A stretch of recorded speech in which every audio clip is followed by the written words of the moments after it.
They didn't believe him. That simple fact shaped everything that followed. In the polished offices of the U.S. Army Ordnance Department, in the testing grounds of Springfield Armory, and in the long rows of military boardrooms where men clung tightly to tradition, the idea sounded absurd. A semi-automatic rifle as the primary infantry weapon of the United States Army? A rifle that reloaded itself every time the soldier pulled the trigger? A rifle far more complex than any battlefield weapon soldiers had ever carried? It was unthinkable to them. For years, military officials insisted it couldn't work. They believed a semi-automatic rifle would jam in the mud, freeze in the cold, foul after only a few shots, or fall apart under battlefield stress. They believed a soldier needed a bolt to operate manually, something he could see, something he could trust, something simple enough to survive anything. Anything else, they said, was a fantasy. And yet standing in the middle of all this skepticism was a quiet machinist, not a general, not a scholar, not a celebrated inventor, just one soft-spoken engineer, small in frame, humble in demeanor, with a stubborn belief that machines could be perfected if a man studied them with enough patience. His name was John Cantius Garand. He was not born into wealth. He was not born into power. He was not even born in the United States. His story began in the cold countryside of Saint-Rémy, Quebec, where he entered the world in 1888. He was the son of working-class parents who possessed little money but a tremendous respect for honest craft and steady hands. His family moved to the United States when he was still a boy, settling in the industrial heart of New England, where massive factories shook the ground and filled the air with the roar of steam and steel. Most children found those places frightening. Garand found them fascinating. He spent his youth around machinery. He worked in spinning mills, tool plants, and machine shops. He watched gears rotate, pistons glide, belts tension and release. He learned by doing. When a machine jammed, he figured out why. When a part cracked, he studied the fracture. When a tool wore down, he redesigned it. This was not formal education. This was something older and more primal, apprenticeship to the physical world. He spoke little, but he noticed everything. And by his 20s, Garand had become the kind of machinist who could look at a mechanism and instantly see where its weakness lived. He didn't just understand machines. He understood how machines behaved under stress, under heat, under speed. It was this quiet knowledge, built through long hours in loud buildings, that shaped him into an engineer no classroom could ever produce. When World War I erupted, Garand was working on government contracts designing precision tools. His attention to detail caught the eye of the War Department, and officials soon recruited him to the legendary Springfield Armory, the birthplace of American military rifles. It was there, surrounded by centuries of tradition and thousands of skeptical eyes, that Garand would take on a nearly impossible task. The Army wanted a self-loading rifle, but they didn't believe one could be built. Garand believed otherwise. The work began in 1919, when the United States sought a rifle that could fire faster than a bolt-action Springfield. Many engineers attempted it, all failed. The fundamental problem was the same one that haunted every early prototype. Semi-automatic rifles fouled too easily. They choked on their own carbon, seized in cold, overheated in long bursts, and shattered their internal components under repeated stress. But Garand did not chase half-finished ideas. He studied every failure, his own and everyone else's, with quiet precision.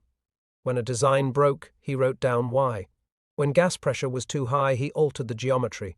When spring tension felt wrong, he replaced it, retested, and replaced it again. His notebooks filled with calculations. His workbench filled with metal shavings. His nights were often spent staring at blueprints until he found a flaw invisible to anyone else. The Army tested his early rifles and rejected them. Too complex, too delicate, too experimental. Officers shook their heads, murmured disapproval, and pushed for returning to the faithful bolt-action system. Garand accepted their critiques without anger. He returned to his machines and started again.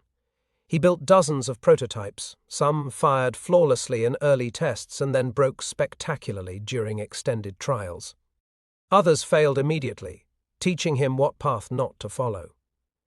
Through these years, he tested nearly every concept the firearms world had ever imagined: long recoil systems, short recoil systems, primer-actuated systems, gas traps, and experimental locking mechanisms. Most engineers would have quit. Most would have concluded that the skeptics were right. But Garand believed deeply that the principles of physics could be mastered if a man respected them. He refused shortcuts. He refused sloppy solutions. And slowly, piece by piece, his rifle began to evolve. By the early 1930s, officers began to notice something unusual. Garand's newest prototypes weren't breaking as often. They weren't choking on carbon. They weren't malfunctioning during cold tests. They weren't failing in heat. They weren't showing the weaknesses that had destroyed the work of every designer before him. His rifle was not perfect yet, but it was close, closer than anyone had ever come. Then Garand made the breakthrough that changed everything: a new gas-operated system using a long operating rod that converted pressure into smooth, reliable cycling. It was simple, strong, elegant, and for the first time in history, a semi-automatic rifle could withstand the brutal realities of soldier use. When he submitted the redesigned rifle for further testing, the board expected another failure. But the rifle worked. It worked again, and again, and again. It fired with a consistency they had once believed impossible. Still, some resisted. They claimed the ammunition was too powerful. They claimed the rifle was too heavy. They claimed the gas system was too innovative to trust. But Garand's meticulous design passed test after test until resistance became illogical. By 1936, after 20 years of skepticism, research, failure, and refinement, the U.S. Army finally accepted the design. The rifle that supposedly could not be built had become the first semi-automatic service rifle ever adopted by a major military power. They named it simply the M1. Garand didn't brag. He didn't celebrate. He just went back to his workshop and kept refining it. The true test came not in laboratories but in war, and World War II revealed what Garand had created. When American soldiers landed in North Africa, Sicily, Normandy, and the Pacific Islands, they carried a weapon that set them apart from almost every other infantry force on Earth.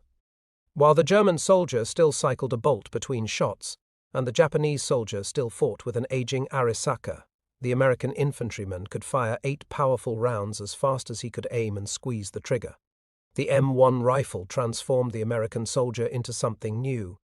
An infantryman with firepower equal to several men of any enemy army. Soldiers quickly learned its rhythm. They learned its weight, its balance, and its reliability. They trusted it in rain, mud, snow, and frozen nights where metal contracted and oil stiffened. They trusted it on volcanic sand, in dense forests, in mountain passes, and in deep city ruins. And unlike early critics predicted, the rifle did not falter. Accounts from soldiers describe how the M1 reacted in battle. Some recall charging through hedgerows in Normandy and firing rapid bursts that forced enemy positions to retreat. Others remembered ambushes in the Ardennes where the M1's speed allowed them to fight through surprise attacks. Marines on Pacific Islands praised its ruggedness, its accuracy, and its ability to keep running even when soaked or coated in volcanic ash. The rifle shaped battles. It saved lives. It gave American troops a technological advantage so significant that even enemy officers admitted its impact. And then came the statement that echoed through history. General George S. Patton examined the rifle, fired it, and declared it the greatest battle implement ever devised. It was not exaggeration. It was recognition. Garand's creation gave American soldiers the advantage they needed to fight through some of the most brutal campaigns in military history. And the world discovered what one quiet engineer's persistence had achieved. Once the war ended, praise fell on the rifle, but not on the man who created it. John Garand did not seek fame. He didn't give interviews. He didn't travel the country as a celebrated inventor. Instead, he stayed at Springfield Armory, continuing to refine weapons, improve manufacturing methods, and explore new designs. And then came the detail that still astonishes people today. Garand refused to patent his rifle. He could have become enormously wealthy. The United States produced millions of M1 rifles. A patent would have made him a millionaire many times over, but he never asked for it. He never charged a fee. He never demanded compensation. He gave everything, every drawing, every design, every discovery, to the country he called home. His name remained unknown to most Americans. He lived quietly, worked quietly, and retired quietly. Even when foreign governments offered him large sums to consult on firearms development, he turned them down. He believed his work belonged to the American soldier, not to corporations or foreign armies. He received awards, but none seemed to change him. Engineers respected him deeply. Soldiers who knew his name admired him. But Garand himself remained the same. A craftsman first, an engineer second, and a humble man always. By the time he retired in 1953, he had shaped not only a rifle but a generation. His work influenced designs for the M14 and the evolution of military firearms in the decades that followed. He died in 1974, leaving behind no fortune, no brand, no corporation, only a legacy of brilliance earned through quiet persistence. John Cantius Garand's story is a story of belief, belief in precision, belief in persistence, and belief in the idea that improvement is always possible, even when the world doubts you. He was a man who worked when others argued, a man who listened when others dismissed, a man who refined, redesigned, and rebuilt until doubt had no room left to stand. He created a rifle that helped define the outcome of a world war and shifted the balance of infantry combat forever. But his greatest achievement wasn't the weapon, it was the message behind it. Garand proved that innovation does not require fame, it does not require applause. It does not require a degree or a title or the approval of skeptics. Innovation requires only a mind that refuses to stop working and a will that refuses to surrender. The M1 Garand was steel and walnut, but the story behind it was human. It was the story of a boy who stared into factory machines and saw something beautiful. It was the story of a machinist who became an engineer without ever calling himself one. It was the story of a man who faced decades of failure and kept walking toward perfection. In the end, the rifle that no one believed in became one of the most iconic weapons of the 20th century, and the man who built it, with quiet hands and a patient mind, left behind a legacy that continues to outlive his name. John Garand reminds us that the world often doubts greatness before it recognizes it, and sometimes history is changed not by warriors or generals, but by a quiet engineer working alone at a bench, shaping steel into the future.